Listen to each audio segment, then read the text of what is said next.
तमिलनाडु का चुनाव डीएमके या एआईएडीएमके के बीच स्वैप होता रहा। जयललिता के जाने के बाद ये स्वैपिंग भी बंद हो गई। अब सारे चुनाव डीएमके जीत रही है। इन चुनाव के मौके पर एक्टर थलपति विजय ने पॉलिटिशियन का गेटअप धरा तो सारे चुनावी समीकरण गड़बड़ाने लगे। फैन बेस के दम पर विजय पहली बार पॉलिटिक्स में उतरे हैं। अब इलेक्टोरल पॉलिटिक्स में किस्मत आजमाने चले हैं। विजय खुद जीतेंगे या वोट कटवा बनकर किसी को जिताएंगे, इसको लेकर बस अनुमान ही लगाए जा रहे हैं।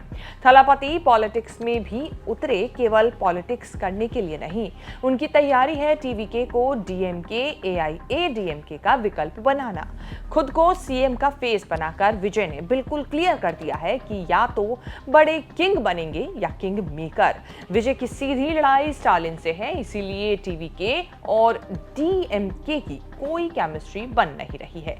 लेकिन ये चर्चा रही है कि विजय एआईएडीएमके को लेकर सॉफ्ट हैं। चुनाव से पहले या बाद में एआईएडीएमके से याराना बन सकता है। तमिल अखबार को दिए इंटरव्यू में अमित शाह से पूछा गया कि थलपति विजय के बारे में क्या कहना है। शाह थोड़ा मुस्कुराते हुए इतना ही बोले कि चुनाव में अभी समय है। शाह के इस बयान को मान लिया गया कि थलपति विजय पर शाह की पैनी नजर बनी हुई है। सही समय पर सही मूव लिया जाएगा। 8 जून को मदुरई की रैली में तमिलनाडु बीजेपी अध्यक्ष नयनार नागेंद्रन ने ऐलान कर दिया कि अमित शाह राज्य में एक साइलेंट ऑपरेशन चलाने वाले हैं। शाह वही हैं जिन्होंने हरियाणा, महाराष्ट्र और दिल्ली में बीजेपी को सत्ता दिला दी। अब डीएमके भी डर रही है। शाह के इशारे के बाद अगली बारी थलपति विजय की थी। जिस कार्यक्रम में पार्टी ने विजय को सीएम फेस घोषित किया, उसी कार्यक्रम में विजय ने क्लियर कर दिया कि बीजेपी किसी भरोसे में ना रहे, उसके साथ कोई अलायंस नहीं होने जा रहा है। विजय चाहते तो बात टाल सकते थे, लेकिन उन्होंने बीजेपी को रगड़ दिया कि वो बांटने वाली राजनीति करती है, इसीलिए उसके साथ तो कोई अलायंस हो नहीं सकता। शाह के इशारे और विजय के मना करने के बाद भी राजनीतिक एक्सपर्ट मान रहे हैं कि चुनाव होने तक तमिलनाडु में आंध्र मॉडल बन सकता है।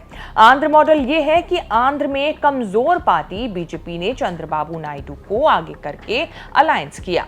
चंद्रबाबू के साथ बोनस में पवन कल्याण की जनसेना पार्टी एनडीए में आई और ट्रायंगुलर अलायंस ने वाईएसआरसीपी की धज्जियां उड़ा दी।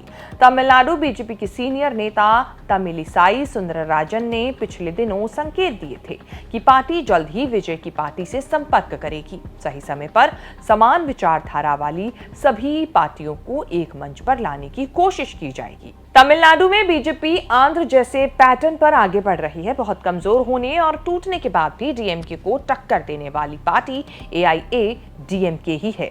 बीजेपी ने एआईएडीएमके को आगे किया है। बीजेपी के लिए सख्ती दिखाने के बाद विजय एआईएडीएमके के लिए सॉफ्ट माने जाते हैं। विजय पवन कल्याण जैसे रोल में होकर बीजेपी के साथ करीब हो सकते हैं, ये संभावना है। इसमें विजय का फायदा ये होगा कि वो बीजेपी से भी बड़ी ताकत बन सकते हैं।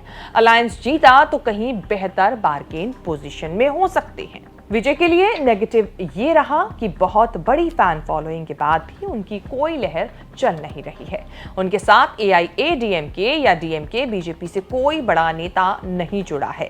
दल बदल की हवा उनके लिए कोई माहौल नहीं बना पाई। अगर डीएमके के खिलाफ एंटी इनकम्बेंसी वेव चली भी तो गारंटी नहीं कि विजय ही ऑप्शन माने जाएंगे। पुराने ट्रैक रिकॉर्ड के हिसाब से पहला सीधा फायदा एआईएडीएमके को होगा और उसके चलते बीजेपी को। विजय का प्लस पॉइंट ये है कि उनके पास प्रशांत किशोर हैं, जिनका ट्रैक रिकॉर्ड रहा है कि जिसके साथ रहे उसकी जीत हुई। अब देखना होगा कि विजय इस बार अपनी किस्मत के जरिए पॉलिटिक्स में उतरने के बाद कहां तक पहुंच पाते हैं। शेष भारत की इस रिपोर्ट में इतना ही। इस रिपोर्ट को लेकर आपकी क्या राय है, कमेंट सेक्शन में जाके हमें अपनी बात जरूर बताएं और इस तरह की खबरें आगे भी देखने के लिए बने रहें न्यूज़ तक के साथ।